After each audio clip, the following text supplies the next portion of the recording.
Oi pessoal, bom dia, professor Rafael de História, tudo jóia? Pessoal, vamos dar continuidade aqui aos nossos estudos, né? A gente vem em passos largos, tá rendendo bem, espero que vocês estejam assistindo às aulas para poder evoluir o ano, né? A gente não sabe até quando as aulas vão continuar online, quando que as aulas físicas não vão voltar, então o negócio é agarrar aí nas aulas, ver os vídeos que der para fazer, estudar os PETs direitinho, qualquer dúvida que eles possam para ajudar.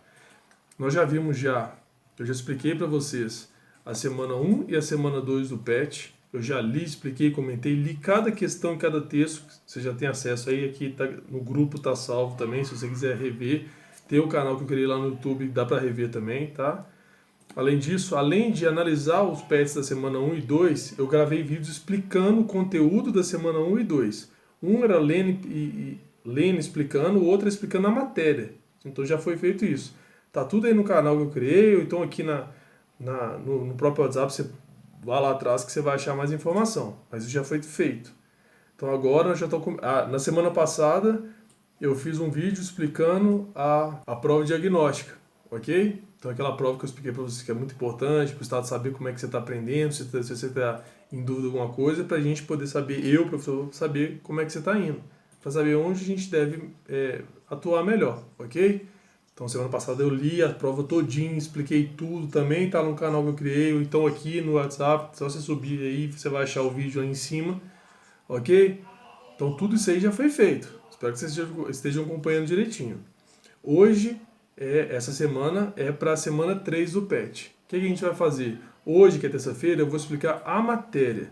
E na sexta-feira, eu vou ler e explicar o PET, que eu acho que é o mais fácil. Eu explico o conteúdo, matéria, tudo direitinho. E na sexta-feira eu leio o PET, explico tudo direitinho, que aí junto o conhecimento com a explicação para você poder fazer direitinho. Tranquilo? O tema dessa semana do PET, da semana 3, é fonte histórica, ok? Então, vamos lá. Eu sou historiador.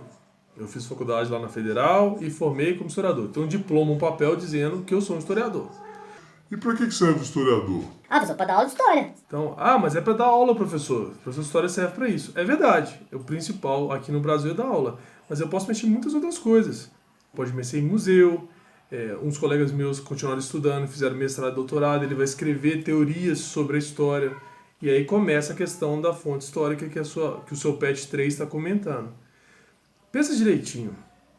Para a gente entender hoje como as coisas funcionam, já é um pouco complicado, né? Aí tem política, Tem economia, Tem a sua mãe, o seu avô, sua tia, seu primo, seu periquito, seu papagaio, todo mundo comentando. então, para você entender como hoje, e olha que você está aqui, já não é tão simples de entender, você imagina lá atrás.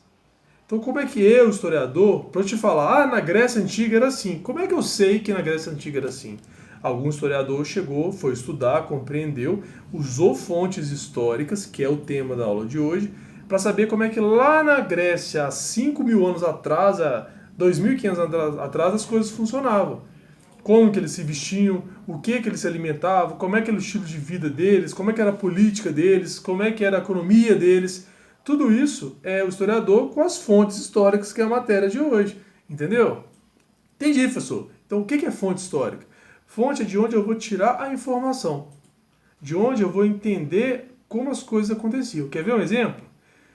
Acontece de escola, né? Você está lá dando aula e dois alunos brigam. Eu sou bravo, eu sou mal. E sempre tem isso, né? E aí começa, os dois brigam, acabou. Um com o olho roxo, o outro chorando, um sem cabelo, né? Aí vamos pra diretoria.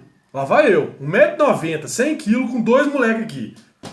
Chega na diretora e fala, diretor, brigou. E aí, o que a gente faz? Aí a diretora vai chegar pra você e falar, fulano, José, o que aconteceu? O José fala, ele falou da minha tia, ele falou sei lá o que, sei lá o que, sei lá o que. E você, Antônio? E você, Antônio, o que você tem a dizer? Eu falei isso mesmo, mas antes ele falou isso aqui, isso aqui, isso aqui. Aí o José volta e fala, não, mas eu... Você entendeu? Como é que nós vamos saber de verdade o que aconteceu?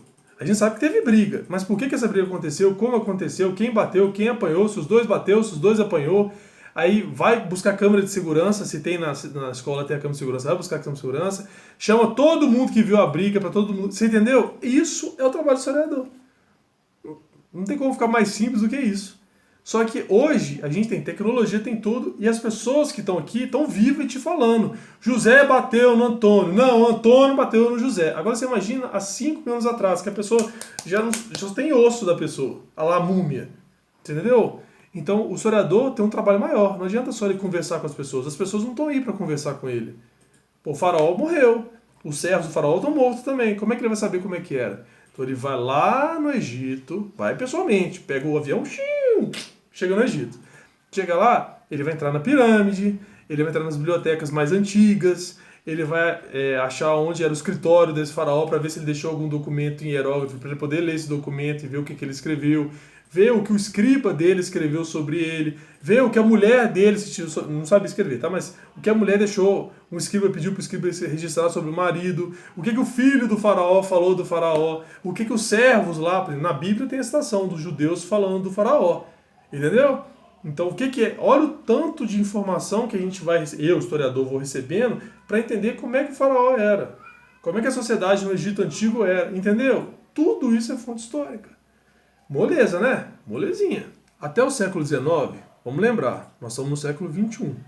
Então, até o século XIX, 200 anos atrás, um pouco menos, o único documento que valia para eu poder fazer esse trabalho de historiador era o documento escrito.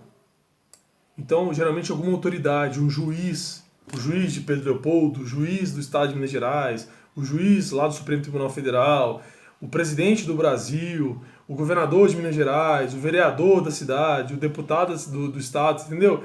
Essas grandes autoridades deixavam um registro oficial e aí a gente usava esses documentos, a gente como historiador usava esse documento para poder fazer história. Mas só valia escrito. Então limitava muito, eu só podia usar documento escrito, de uso oficial, de alguém importante para poder fazer história.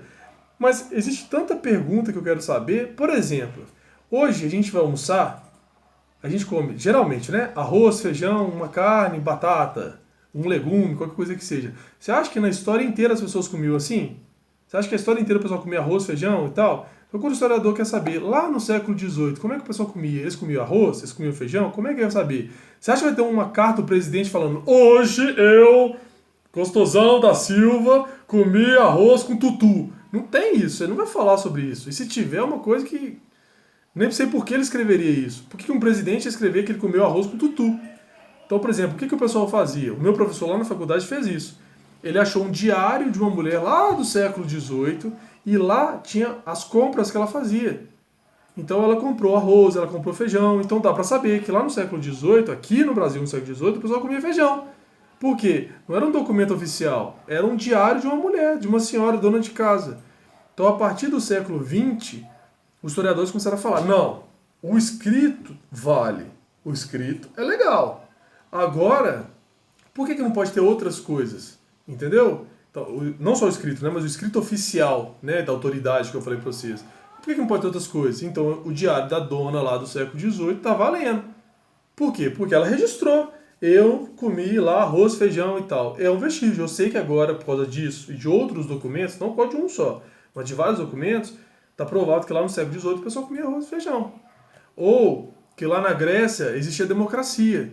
Então, por exemplo, hoje a gente chama que é um Brasil democrático. Nossa, o Brasil é uma democracia fantástica. Por que é democracia? Ah, pessoal, óbvio, a gente vota. E quem te disse que democracia é só votar? Hein? Votar faz parte, mas só isso? Que dia que você já escolheu para onde o dinheiro que você paga de imposto, na hora que você compra um material escolar, na hora que sua mãe compra um arroz e feijão para casa, na hora que seu pai compra um pneu para colocar no carro dele, tudo isso tem imposto.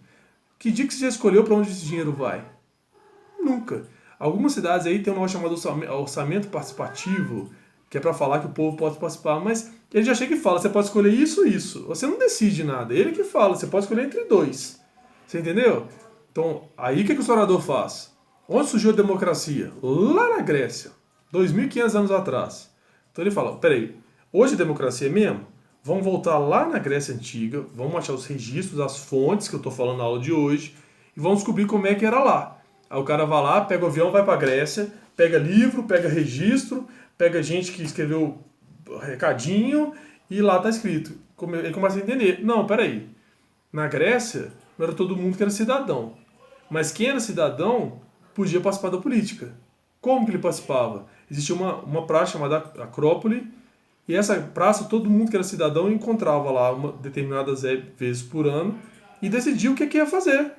Então uma pessoa falava, não, de geral, né? Nós vamos arrumar a casa da Dona Maria. Não, nós vamos arrumar a rua do Seu Pedro. Não, nós vamos entrar em guerra com Esparta. Não, nós vamos entrar em guerra com Roma. E aí os cidadãos votavam. Levantavam a mão. Quem quer entrar em guerra? Aí o pessoal levantava a mão. Quem não quer entrar em guerra? O pessoal levantava a mão. Depois de muita gente falar, explicar, as pessoas votavam. Aí eles descobriram com essas fontes que era assim. Então eu venho hoje em dia e falo, hoje é uma democracia igual lá? De jeito nenhum. Os caras lá participavam. Aqui a gente não participa de nada. No máximo a gente vota. Entendeu? Então tá aí a importância das fontes históricas. Então a partir de agora, não é só mais o escrito oficial de alguém importante. Agora a gente pode usar pinturas, escrituras, imagens, vídeos. Aí, esse vídeo que eu tô gravando hoje, né? Hoje é que dia? Dia 6/4/2021. Daqui a 300 anos o cara vai entrar no YouTube e falar como é que o pessoal lá no século XXI pensava. Aí ele acha o meu vídeo eu dando aula sobre isso. Ele vai falar, que interessante, lá eles achavam que era assim, agora não é mais, entendeu? Então vídeo também vale como fonte histórica. Canção, ruínas que a gente acha das sociedades mais antigas, né, que só sobra o resto das estruturas, dos prédios, a roupa que o pessoal vestia. Por exemplo, lá na Idade Contemporânea, lembra que eu falei para vocês, a história é dividida em 5 partes. Pré-história, história antiga, Idade Média, moderna, contemporânea. Na Idade Moderna, eu falei contemporânea, né?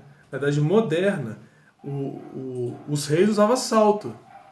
Hoje em dia, salto alto geralmente não é questão de preconceito, né? Qualquer um pode usar. Mas geralmente quem usa é as mulheres. Lá naquela época, os caras usavam para ficar mais alto. Porque quanto mais alto, mais poderoso seria. Entendeu? Então, olha, a roupa mostra como é que o pessoal pensava. Eu tinha que ser mais alto para poder me ver. Diziam lá na Revolução Francesa que Robespierre, que era o cara lá da Revolução, que ele levantava as pontas dos pés para poder ficar mais alto. Quer ver outra? Hoje em dia, olha o Robespierre há 200, 300 anos atrás. Galvão Bueno, todo mundo conhece o Galvão, o cara que narra o jogo lá na Globo. Ele é baixinho. Aí na hora que você vai ver o vídeo, tá ele e os dois comentaristas, são todos do mesmo tamanho. Mas depois se você olha na internet, ele usa um banquinho.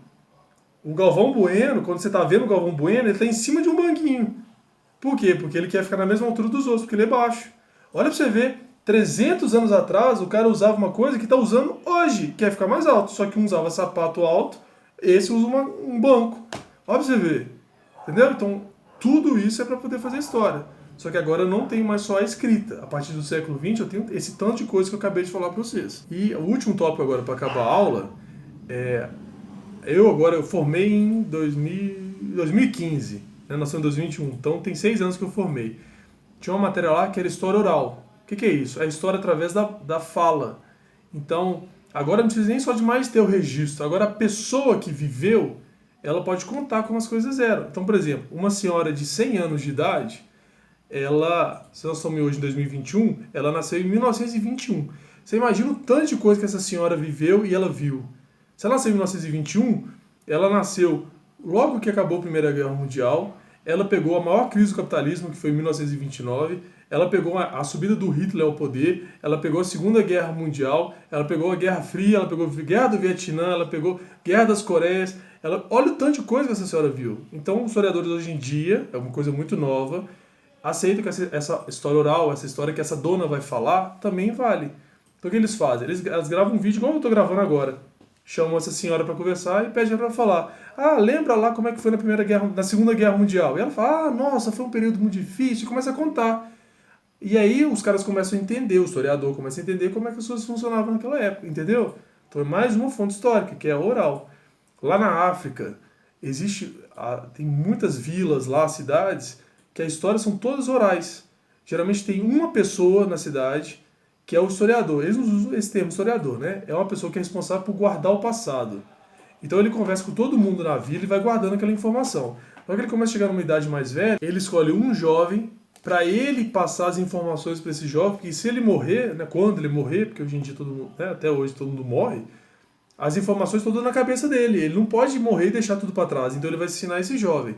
Esse jovem vai viver com ele um tempo, vai aprender a mesma coisa, vai receber as informações. Quando esse senhor morrer, ele é um novo historiador. E ele vai vivendo, vai pegando as informações. Na hora que ele estiver velhinho, ele escolhe um novo jovem, que vai ser o próximo historiador. Tudo de maneira oral, tudo falado, entendeu? Tem um filme aí, se vocês puderem assistir, pô, assiste que é muito legal. Chama O Doador de Memórias. É uma sociedade que lá no futuro a sociedade vive de um jeito totalmente diferente, as pessoas até enxergam cinza, não enxergam colorido. Então é uma sociedade muito diferente da nossa. E lá as pessoas não sabiam como as coisas no passado funcionavam. Então não tinha historiador. Todo mundo sabia como era hoje. Mas como acontecia lá no passado, ninguém só tinha um cara. Um cara que era o historiador que sabia de tudo. Ele enxergava colorido, ele guardava as memórias boas e as memórias ruins, né? Que tem coisas bacanas e coisas tristes. E na hora que ele estava ficando mais velho, ele escolhia um novo indivíduo para ser esse doador de memória, que é esse jovem, e a história vai acontecer. É muito legal. Então, essa história oral que ele vai contar pro jovem vai valer a pena, porque ele vai guardar a memória, entendeu? Então, tudo isso que eu mostrei para vocês é o trabalho do historiador e essas fontes históricas, que é o que está na sua atividade de sexta-feira. O que são essas fontes históricas? É onde o historiador vai tirar os registros. Então, hoje em dia tem os vídeos, tem as falas orais, tem imagem, tem o senhor falando as histórias deles, tem escrita, tem pintura, pra você ver. Tudo isso aí a gente pode usar como fonte histórica, ok? Espero que vocês tenham entendido. Sexta-feira eu gravo um novo vídeo, aí sim, lendo, explicando a atividade do PET da semana 3. Tranquilo?